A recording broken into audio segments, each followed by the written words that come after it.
Hey everyone, and welcome back to Don't Open That Door. I am Justin the Fog. I am Quiet Ridge Dan. Oof. And I'm a fucking nurse.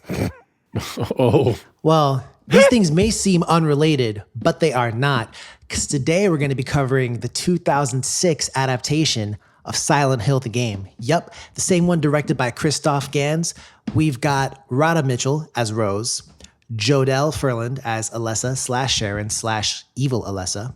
We've got Sean Bean, who lives in this movie, as Christopher. Holy shit, he does! Last but not least, we've got Laurie Holden as Sybil the Cop, aka the realest one in this movie. So let's go ahead and get started on that plot. So the opens with what seems like a happy family, but they're really not. We have Rose, her husband Christopher, and their secretly adopted daughter, Sharon. So it turns out Sharon actually kind of sleepwalks around, sometimes accidentally walks off cliffs because I guess they live right on a cliff.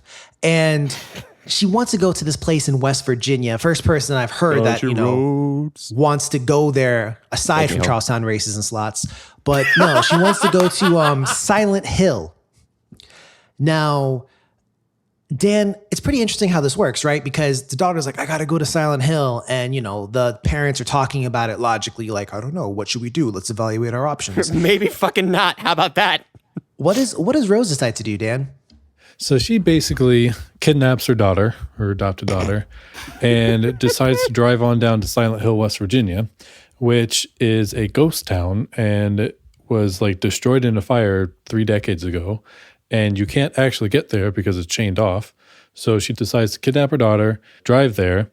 She gets pulled over by a cop, and then she runs away from the cop to get to this place that she's not supposed to go anyways, and busts through the fence. And she just makes a lot of really bad decisions to take her daughter to this place that you really shouldn't be going to. Well, it turns out that those weren't even the worst decisions, because then she sees an apparition on the road, crashes her car, wakes up, and her daughter is gone. And it's at this point that the movie starts Silent Hilling properly. So she kind of wakes up in a spooky atmosphere. It's very foggy, very white, and ash is falling from the sky.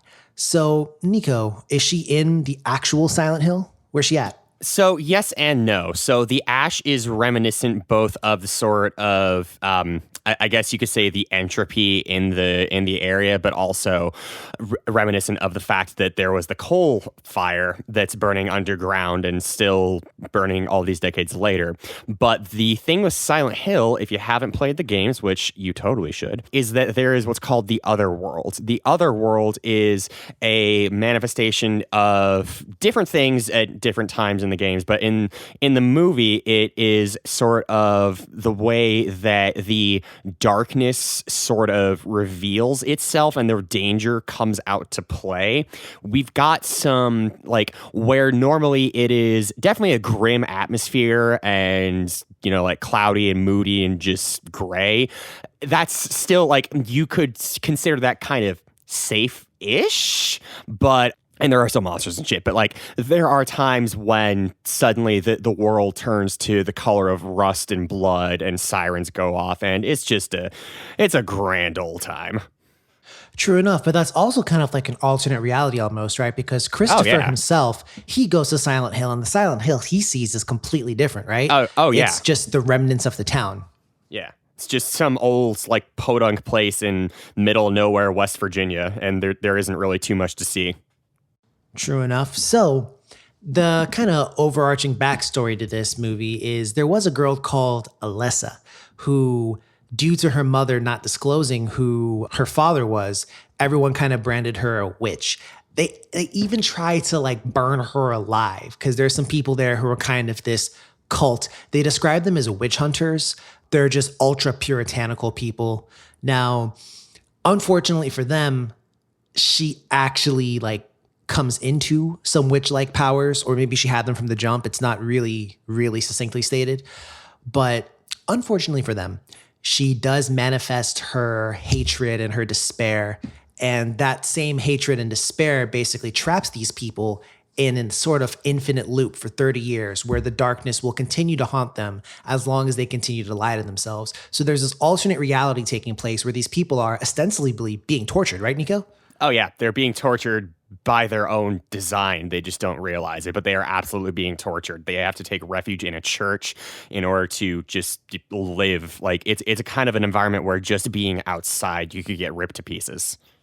True. And speaking of being ripped to pieces, Alyssa actually rips the good piece from herself, and this kind of materializes / is quasi-born. That also isn't truthfully dived into as Sharon. And Sharon, gets delivered to the orphanage, and that's the girl that Christopher and Rose adopted. So they adopted the good piece of a person that got split in basically two, evil-ass revenge demon and a innocent girl. So it basically ends where Rose helps Alyssa take her revenge on the people who wronged her. And oh boy, does she take her revenge. We'll go into that a little bit later. Yeah. But she, needless to say, massacres everyone. And Rose and Sharon basically get to go back home, Sharon having resolved her underlying issue of wanting to go back to Silent Hill. Unfortunately, the movie does have a cliffhanger-y-ish ending, and that's what we're going to talk about first, because Rose and Sharon make it back home, but everything is still foggy. And despite the fact that Christopher, the father / husband, is in that same house, he can't see them. And the movie basically hints that though they are in the same place, they are still separated, as if Rose and Sharon are still stuck in the, for lack of a better word, other world or fog dimension, you could say. Yeah. So let me lead off with this. Dan, how'd you feel about that ending? And do you think it was kind of like a sucker punch, or did you like it? I kind of liked it. I thought it was a cool little, like I said, a cliffhanger. Isn't quite the right word, but I liked it. And I think it kind of leaves it open for other movies or other things, and just kind of... There was a sequel. Open. I haven't seen it. I don't know what you're talking about. What? I mean, no, What there sequel? wasn't a sequel. Yeah, no, there wasn't a sequel. Which I haven't seen the sequel. That doesn't exist. But, I thought it was still cool. I thought it was a good ending. Like it finished the movie, but it did leave room for more if they so chose to explore that. Wish Kinda they like hadn't, a but horrific cock tease, if you will. more than that later. Nico, what do you think about the ending there? I like everything except for the literal last frame of the movie. Like it's confusing, and I hope that you guys can help illuminate the meaning here. So the very last frame of the movie is in the real world where, the light levels are normal and it's like sunshine and blue skies, but the camera pans over to a bush. Right, that's Rose's bush. Yeah, no, that is Rose's bush. Yeah, but I just don't understand why it ends there as opposed to doing some sort of shot with the characters. So taking to another mythical, horrific dimension known as the internet, I was looking at some theories, and some people have said that the bush, we see it twice. We see it when Rose and Sharon pull up when they first get back home from Silent Hill. Mm-hmm. And we see it again at the ending there. And apparently the size of the bush is different, as if to imply there was some kind of time displacement or some kind of different thing going on there. Okay. And that kind of makes sense too, because earlier on in the movie, when Christopher goes to Silent Hill and he's in the school and Rose is in the school as well, they're crossing each other, but of course they don't see each other. They don't know that they're there. But Chris feels her presence or whatever. And he's like, right. She was here. She was here. Even though they're happening concurrently in the movie, that did kind of lead me to believe throughout most of the movie that there is a time jump between them. Yeah, and it seems almost as if to say that it won't be long and that they will definitely meet again. They'll meet again? Yeah. Yeah. Oh my God. Shout outs to anyone who gets that reference. But another thing is, and this is something that I wanted to think about. So rewinding a little bit from the ending, there is a brutal fucking massacre that goes down in the church where... Are we just getting right to it? We're just balls deep, just go into that scene right now. Well, it's a little bit of a tease then reveal. Oh, okay. So there's a brutal massacre, and the reason for the massacre, as Alyssa explains, at least her evil side, says that, fuck around and find out, essentially. Basically, but she also says that, like she needed to get satisfaction. She specifically uses the word satisfaction, right? Now, part of the satisfaction is killing everyone, but I have a second theory. So while that's all going on, Rose rescues Sharon from the grasps of the kind of ultra puritanical cultists. And she tells her, she hugs her, and she says, close your eyes, close your eyes, close your eyes. We have seen that the evil Alyssa has the ability to enter the body of someone else. She does this with Rose, actually, a couple scenes earlier. Now, what happens is Sharon looks and sees the evil Alyssa, and then she passes out. I took that as the evil Alyssa jumping into Sharon's body because, and this is my theory, the second part of satisfaction that she wanted was she wanted to have a mother that cared about her. And I think that's part of the reason why they're still in like a fog zone and everything else. Because I actually really like that. She wants to be with her mother. She wants to be with somebody who cares about her. That actually makes a ton of sense, dude. Because, like, she was born without a father and she ends without a father. Yeah. All she ever wanted was a mother who cared for her. And at the end of the movie, she still couldn't bring herself to kill her real mom. But you notice she doesn't even talk to her. She doesn't even interact with her. Her birth mother, for context. Yeah, Right. her birth mother, Dahlia. And literally Dahlia even asks, like, why didn't she kill me? Why didn't she take me? And then literally Rose responds, because to a child, their mother is basically like God to them. And that is very true. So I think despite all her anger and rage, and her mom definitely betrayed her. She gave her to the cultists to be burned alive. But even then, she still couldn't hate her mom 100%, which I think is an interesting kind of theme that goes throughout the movie. But I think we can talk a little bit more about that in a sec. First, I do want to touch back on some of these visuals because holy shit, if the movie had maybe one or two plot holes, I think maybe where, in terms of the story, I think where it really shone was the visuals.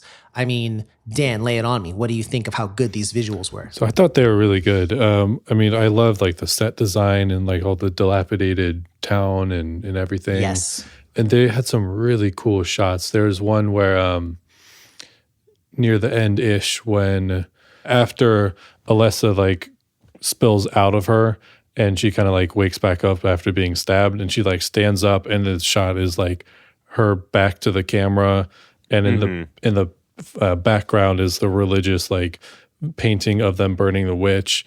That was such a good shot. It was so good. God. And then there's a scene in the school earlier on when Chris is there and when Chris and Rose sort of like quote unquote cross paths, but in different times, like we just discussed, the camera like zooms out and they're like outside of the school building and just the color grading, like the orangish yellow rust kind of color. Christopher is like on the right side. And I don't know, there's just some really cool shots. And then of course the gore in this movie is really well done. Like it's really well done. Even 14, 15 years later, 15 or 16 maybe? 15 or 16. It stands up pretty well. Yeah. And I mean, considering, this movie came out when, we were all in our teenage years. 15 or 16 maybe. Yeah, 15 or 16 maybe. But no, like geez, man, like the visuals hold up surprisingly well. There was one or two really, really small moments on some of the purely CGI creatures where you can kind of tell, all right, the CGI is maybe a little bit lackluster in comparison, but holy shit, there are so many cool scenes that I think I'm going to not say here because I want to give us time to talk about our favorite scenes at the end.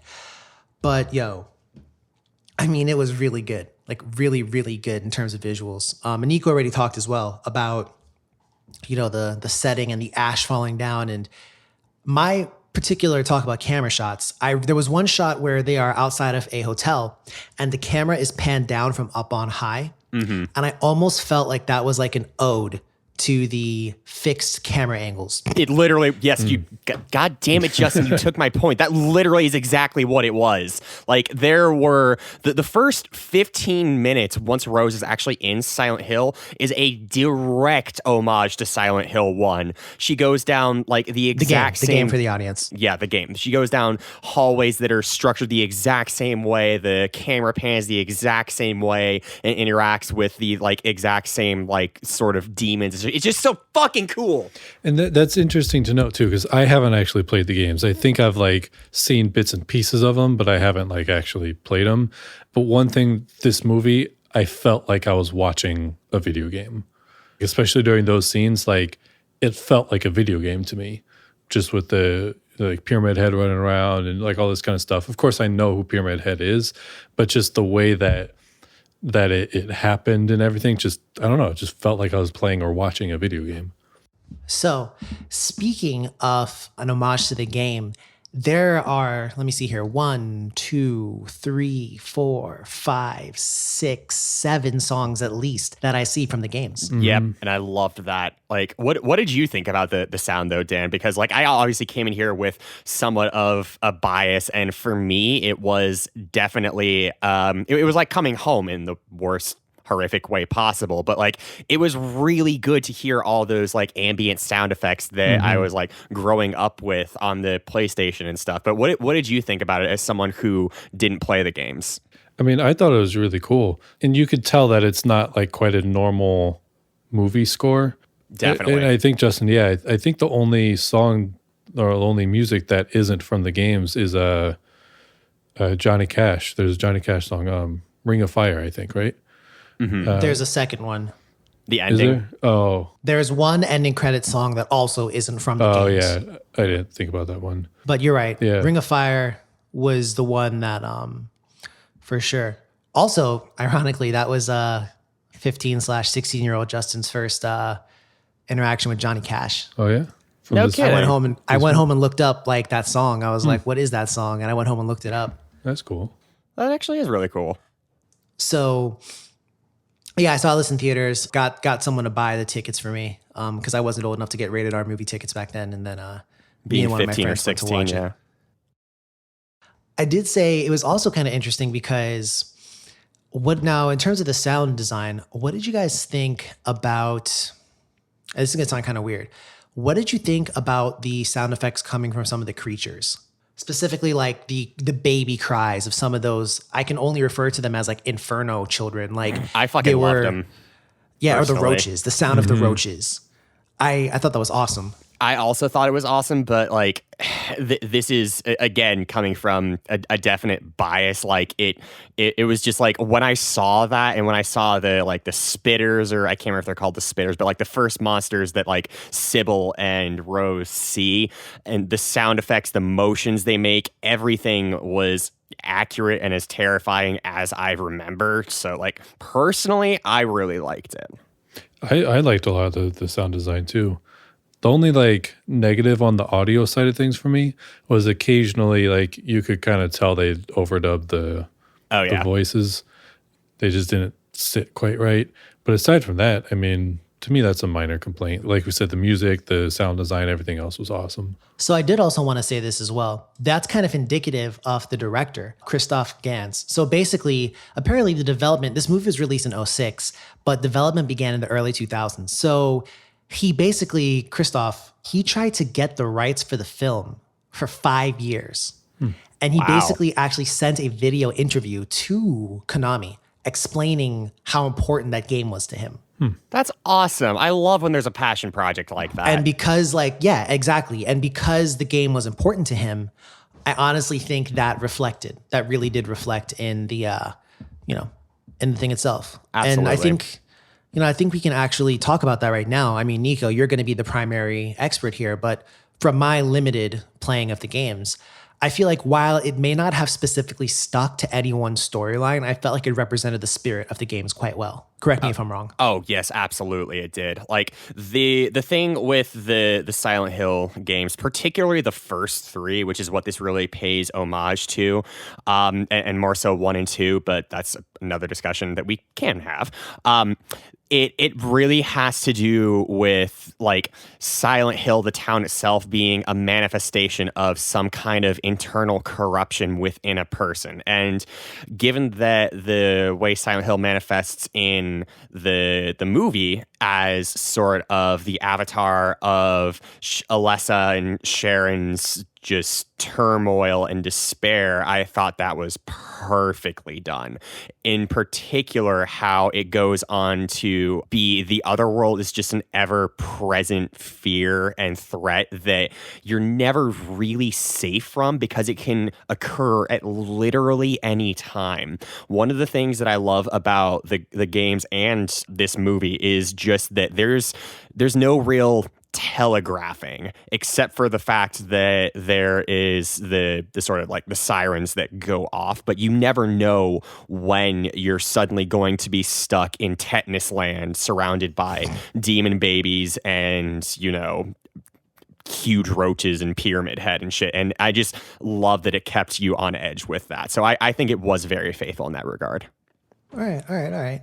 Now, I guess kind of breaking down the movie and analyzing it a little bit, in terms of themes that we see throughout the movie, I think obviously one major one we've kind of touched on is, you know, the bond between a mother and her daughter. Now, interestingly, Dan, you were talking about this earlier. I mentioned that, you know, it seemed like the men in this movie, particularly Detective Gucci and Sean Bean's character, Christopher, they weren't really there and their actions really didn't have any kind of impact or weight on the plot. Why don't you go ahead and let people know kind of some trivia you might have heard? Yeah, so apparently in the original script, there were actually no men in it at all. And when the script was sent out to get approval from, I guess, the film company Konami. or something, I guess, yeah, it was just sent back. And like I think most of it was approved, but they're like, there's no men in this. So Christopher, you know, Sean Bean's character, was originally only in the very beginning and the very end. So they actually sort of created a storyline for him to have male representation in the movie.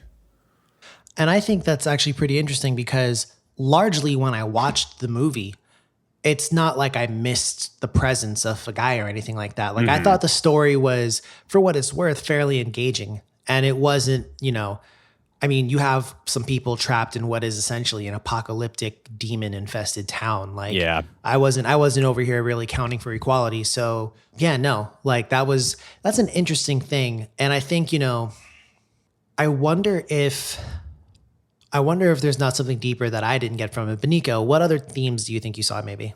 So I think the one that's the most apparent is the idea of, you know, revenge or vengeance, particularly given that is how the other world manifests itself.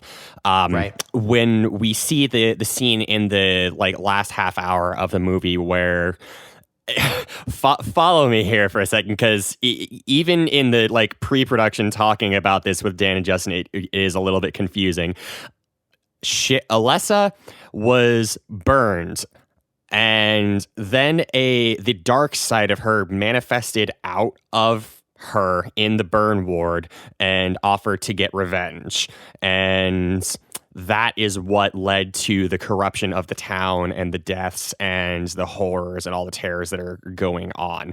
So I think the sort of like duality that we're working with in terms of the themes is just the theme of, you know, people getting their comeuppance and vengeance in the most torturous way possible, because that is really what was happening. They were torturing her, and so she returned that torture in kind. It's not like it's not torture porn for the sake of just being gory. It has a purpose, and I do like that as well. But I think, you know, the violence that is begat upon people just comes around back to you, and that's probably the other big theme. Yeah, so how do you feel about that? Because I feel like Alessa was justified. Like, I was kind of rooting for her, to be honest. Fuck Like, yeah. when she was like murdering everyone, I was like, Yeah, they deserve it. Yeah. And especially because I feel like Alessa wasn't a bad person. Even like No. like dark Alessa, because she actually like,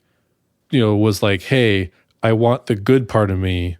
Like there is good in me and I want that to survive. So that's how she sort of like somehow manifested Sharon and put Sharon off in safety in this orphanage and murdered everyone who did her wrong. And like you said, like it was, she returned it in kind. It wasn't just like mass slaughter just for the sake of slaughter. Like, Yeah. I felt justified, or she was justified. So it's interesting. So first off, one point, Nico, about the dark side of Alyssa. When Rose asks who she is, she says, "I'm known by many names." Yeah, that fucked me up. But right now, I'm the dark side of Alyssa. Occasionally, Which makes I'm Big Tony, No. I mean, maybe, who knows? I don't know. But another interesting point that I thought was cool.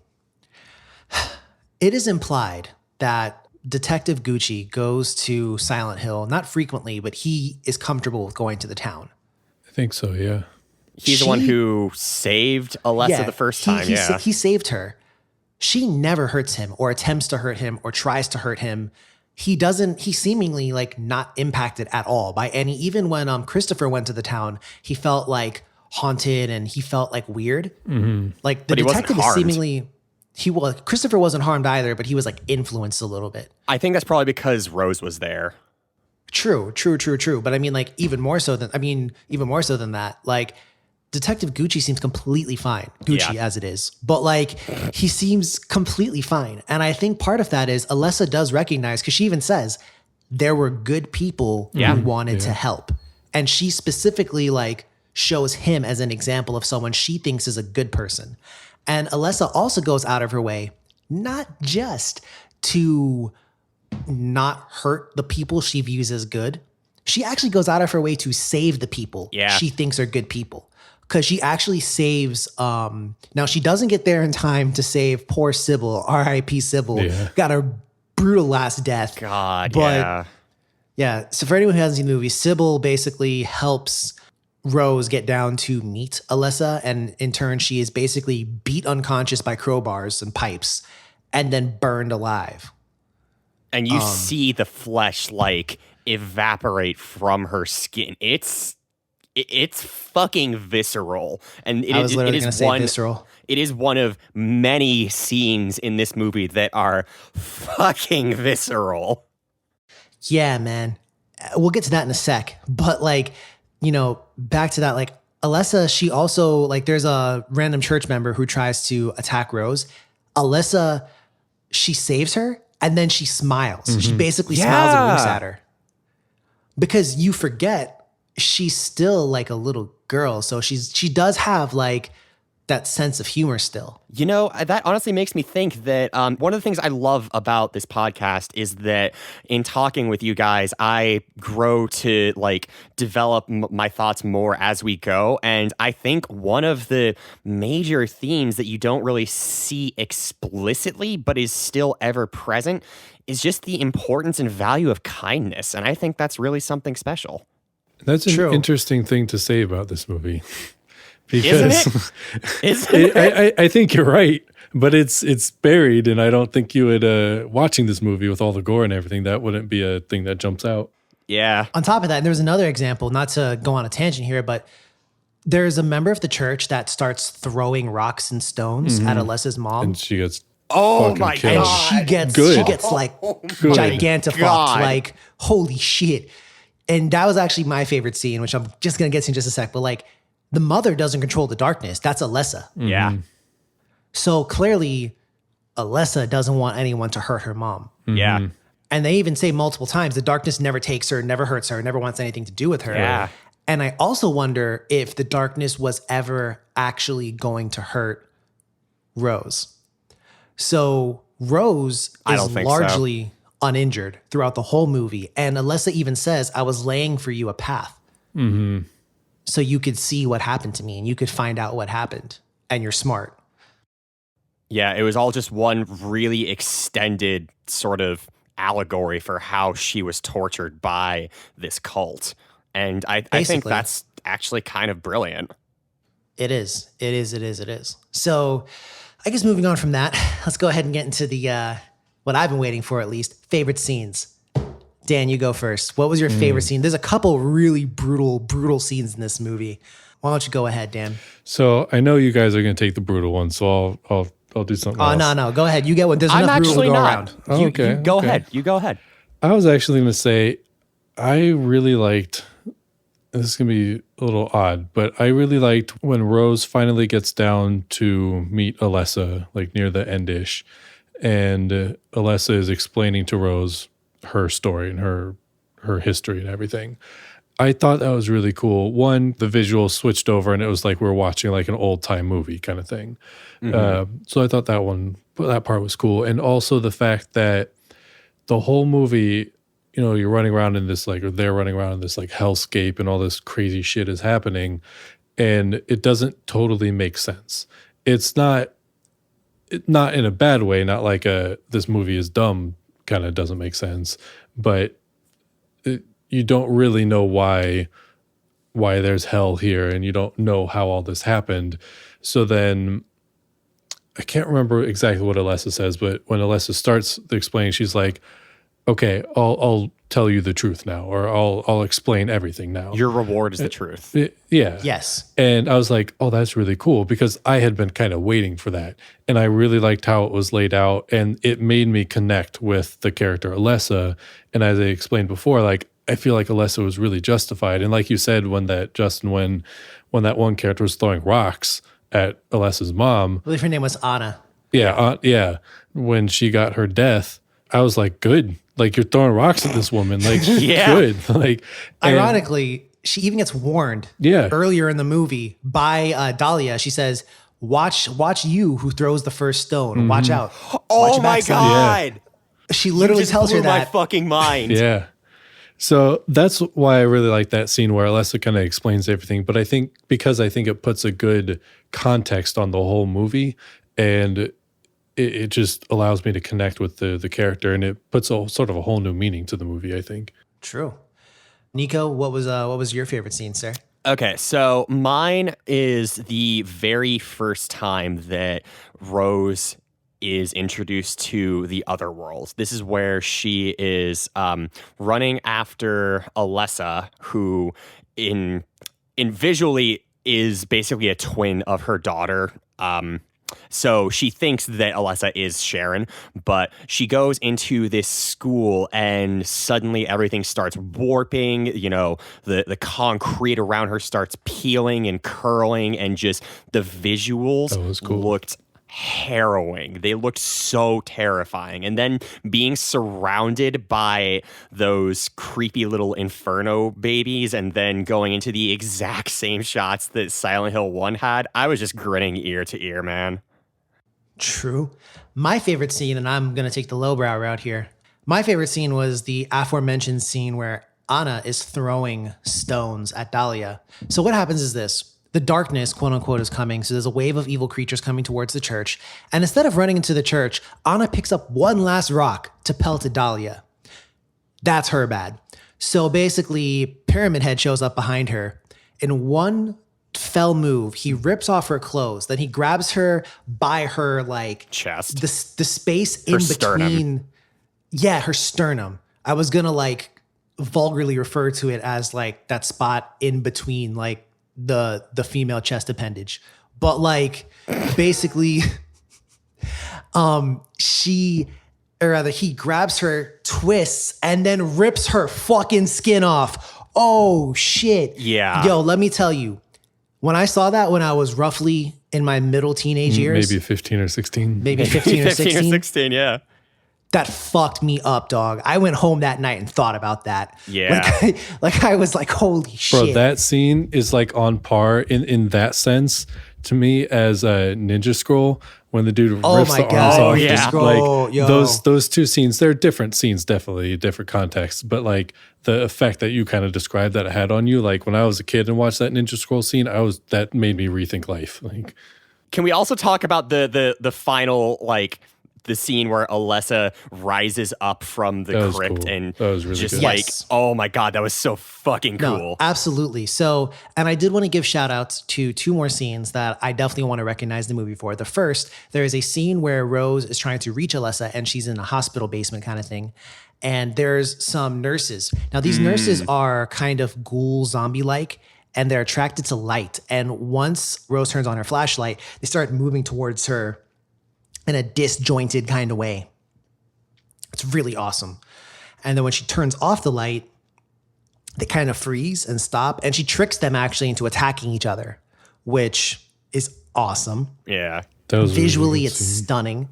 There's also another really cool scene where this is the massacre where, because of Rose's help, Alessa's evil half and her normal half are able to come up, I guess thirds, are able to come up from the floor, and they just have like this barbed wire and they literally rip people to shreds. I mean, first off, the head of the church. Oh her my God. Her name escapes me. I mean, she Christabella. played Christabella. Yeah, she played a real good villain, but like she grabs her and then she penetrates her nether regions with fucking barbed wire, which was representative of the assault that happened to Alessa. Again, earlier it's on in the not movie. gore for like the sake of gore's sake. It has a purpose and it's so cool and intelligently well done. And I love when that happens. On top of that, she literally rips her in two the same way Alessa got ripped in two.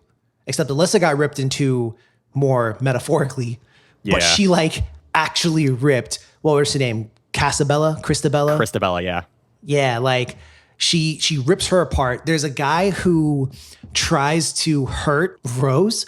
She wraps him up in barbed wire and squeezes so tight, he just explodes into like a cloud of bloody mist.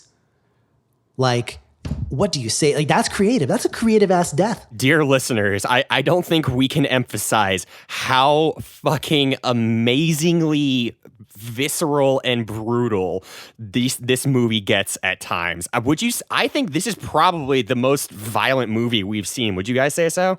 Yeah. In terms On of the what we podcast, reviewed on the yeah. podcast, absolutely. Yes, yeah. And it's just it is such a payoff. Oh my God, it's just so great. It was actually so violent that the director, Christophe Gans, Christophe?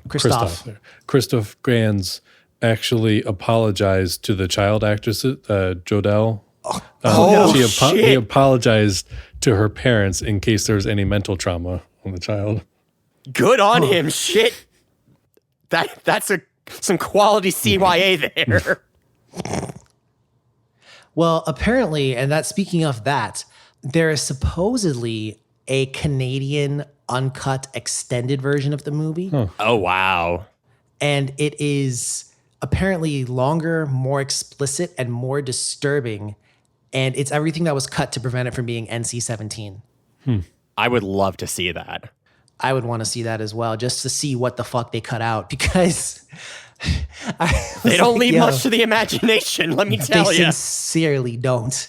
Like, I can't even, the only thing I can think of is there is a cutaway when Sybil, when she gets beat by the dudes with the pipes. Oh, yeah. So they might show more of that. They might show more of one or two scenes, but they might also show what Anna looks like when she gets her skin ripped off. Oh, Maybe, yeah. Okay, yeah. I would like to see that. I wouldn't be down for seeing just Sybil just getting attacked more. I think that the message was good enough. Yeah, that's Yeah. one of those things. That's a whole different level of like brutality. Yeah. Because like, ripping skin off and everything, yes, that's obviously like extreme violence, but that's not really like Realistic. But like Yeah. watching somebody get beat with pipes and crowbars, like that's a whole nother kind of brutal. Yeah. And I do think, for the record, It's personal at Right. that point. I don't think that, again, I have no knowledge. That was just me, shooting my shit. So I don't actually know what Right, it is. right. But so now here's another thing. Now I'm going to ask you guys a couple of questions. Normally on, podcasts, we do a what would you do segment, but I figure I'll make it a more directed question for once or twice. So first, let's say you have a kid you adopted, and kid starts talking about wanting to go to Silent Hill. So you look it up, and you kind of see for yourself what Silent Hill is about. What's your next step? Look for the receipt for the adoption. No, but like I would get that kid into fucking therapy as fast as possible. Yep. I would talk about it with my significant other. That's for sure. Yeah, what the fuck? Yeah, she really just kind of dipsets out of there, doesn't she? Yeah, if I were her, I would have talked to him about it. Poor fucking Sean Bean. He's talking to her on the phone. He's like, you realize this is a bad idea. Well, here's the second part. I wouldn't have. She was seemingly obsessed with going to Silent Hill alone. Yeah. Like, I would have been like, first off, I would have gone during the day. And secondly, I would have been like, hey, you know what? Why don't we just take a group trip? Me, you, and 10 other people. Yep. Like, let's all just go. So the second question is, if you were stuck in Silent Hill, how would you get out? Fuck, man. Oh, man. And I don't know. I guess she did it the only way, I guess, right? I mean, True. Like I feel like I'd literally have the to only go- way, yeah. I'd go down to Alyssa and be like, yo, listen, I got you. Just like, Whatever you need to do, I'm here for this. Just let me out. Yeah, no, honestly, like I think it would become a bargaining game at that point because you can't really reason with Silent Hill as an entity until you encounter the sort of the person who is responsible for it. Like you couldn't go up to Pyramid Head and be like, "Hey, buddy, could you not?" True enough. Now, and here's another question for you guys. What do you think, if you had to guess, what critics rated this movie? Just give me a guess real quick off the top. I feel like not too strongly, not poorly necessarily, but I'm feeling like 50s or 60s. I'm feeling the same because like as I was watching this, I was sort of like making a mental tally in my head. And this is one of the things that, again, talking with you guys helps me appreciate things and understand things better. Like, I have a better understanding of the plot now because of our discussion about the themes. But, like, as I was going through, I was sort of making it like a mental little list. It's like, visuals, fucking awesome. Atmosphere, fucking awesome. Cinematography, honestly pretty great for what it is, and like everything holds up, but the plot's kind of a mess if you don't really like have the background that I do in the series, or if you're like not as versed in the sort of like deeper metaphors that are going on there. So I think that a lot of audience probably didn't follow it as much because of that, and so I'm gonna say like low 60s, high 50s is my guess.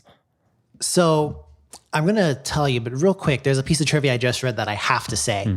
So he had the sound designer, Akira Yamaoka, flown to the set, the guy who was the sound designer of the original Silent Hill. That's amazing. So that they would know the feel of the game. He brought a 40-inch television to set, attached a PlayStation 2, and then played Silent Hill for the cast. So That's they could cool. see, for the actors and cinematographers, man. so they could see the camera angles and movements he wanted to replicate. That's really That cool. makes me so happy. You don't even know. Oh my God. There's a lot of like really cool attention to detail and really cool things that they did in this film. Because like you had mentioned before about the nurse scene and how they kind of like the way that they move is really disjointed and really cool. They actually filmed the nurses walking backwards and then played it in reverse to get shit, some of there you that go. like disjointed thing. So it's That makes actually a sense. reverse of people walking backwards. But there's a lot of like little things like that in this film that I think that are really cool. That really add to, especially knowing them, really add to. It shows the care that went into the film. No, absolutely. So this movie initially had a $50 million budget. At the box office, made $100 million, which That makes me happy. doesn't really know. Well, that's not really a super success for a lot of films. They want a little bit more. However, it did sell quite well in terms of DVDs. So it sold something like over 1 million units worth of DVDs in a month, Wow. which gave them an additional $22 million of profit. And it that really helped. That sincerely helped getting them up. So currently, it is number 9 on the list of basically video game properties that became movies. In total, it has made $46,982,000. Wow. How is it rated, So though? in terms of ratings, critics gave it on Rotten Tomatoes as of today. It has a 31% on Rotten Tomatoes. Ooh. The audience score is a little more generous at 63. So I'm going to go ahead and ask this right now. Who do you agree with more? Critics, audience, or do you have a different idea of what the score should be altogether? See, like, I'm torn, man. Like, I'm trying to keep this as unbiased as possible, which is really hard. And like, people don't have the benefit of like having this context when they're going into it. So I really genuinely do understand how narratively it was jarring for people. But like on a personal level, I would put this at like low 80s. But if I was going into this as, like just a regular old Joe Schmo, I think I would probably put it at like mid 50s. Maybe 60s because the violence and the gore is just so fucking So insane. I'm asking you though, give your official number here. What do you rate this movie? Oh, my personal, like 85. Okay. I would put it at like a 75. Dan, you motherfucker. I feel like some parts of the story were a little jarring, but knowing it was an adaptation of a video game, like I said before, it felt like I was playing a video game. It did. Like Pyramid Head, looking at it objectively, doesn't make any sense in this movie. Like, you don't Right. know who he is, what he's there for. You don't know anything about Pyramid Head. But knowing that it's a video game, even though I haven't played the games, it felt like a video game, like big scary boss character that comes in and like tries to fuck your shit up, and then something And he happens and he was leaves. scary. Yeah, he was. And it's not explained in the film, which again, coming out from a horror video game side of point of reference, I guess, works for me. I thought it was really cool. Even though I don't know the history behind it, it was still cool. So I give it a 75. So here's a question. One criticism that's been levied at this movie, plot aside, is the runtime. So I believe the movie just about hits a 2-hour runtime, maybe 2 hours and 5 minutes or so. Mm-hmm. That's about half an hour longer than most horror movies are. What do you guys think about that? I think it would have benefited from cutting some scenes for sure. Like it would have just the pacing, I think ironically was fine. It was just like it was a lot to take in, and I think it would have been easier to sort of like compartmentalize and just like digest the narrative if it was just a touch shorter. Okay. I actually thought the time was pretty good. And it was one of those where going into the movie, I was like, oh shit, it's a 2-hour movie. Damn, like it's a little longer than I anticipated. But watching the movie, I thought it flowed pretty well, and I didn't mind it at all. Oh yeah. So I've seen a lot of modern movies, Avengers, to where the time has just, I'm like, come on, end this shit already. So I agree with you, Dan. I thought it was pretty good. I didn't think it was too long, and especially everything in the movie did have a purpose or a point. Yeah. So the only thing I think you could really cut is maybe the scene where they fight like the oil demon, the one that like spits out the corrosive coal or whatever it is. Near the beginning. Officer. Yeah, the officer. That's it. Pretty much. But yeah, I mean, the amount of love that went into this, I couldn't give it anything lower than a 75. And the reason why I would give it a 75 and not anything higher is I do think there could have been more done to kind of make this a little bit better in terms of explaining the plot. I know that Absolutely, Alyssa yeah. kind of explained some stuff Yeah. at the end, but I feel like they could have done a little bit more. That being said, and also there were a couple tropes like I'm in this town, this other world, but you could still hear bits of my message though. Yeah. Like, Yeah. hello, I'm in Silent Hill. Don't come find me. Oh no, Yeah. it's Rose. And then there's that, but also, and this is one thing that I did before we close this here. Did you notice the police said they located Rose's van? Yeah. Yeah. And that was the one thing I didn't quite comprehend because they located her van, meaning they went to Silent Hill and found it. But then, like, how did the time displacement and they took it? And I don't know. That's the one thing I don't understand. Yeah, I almost feel like maybe they didn't do a good job on that part because you're right. Like the first time Christopher like talks to the police, they say they found the vehicle. But then They never mention that again.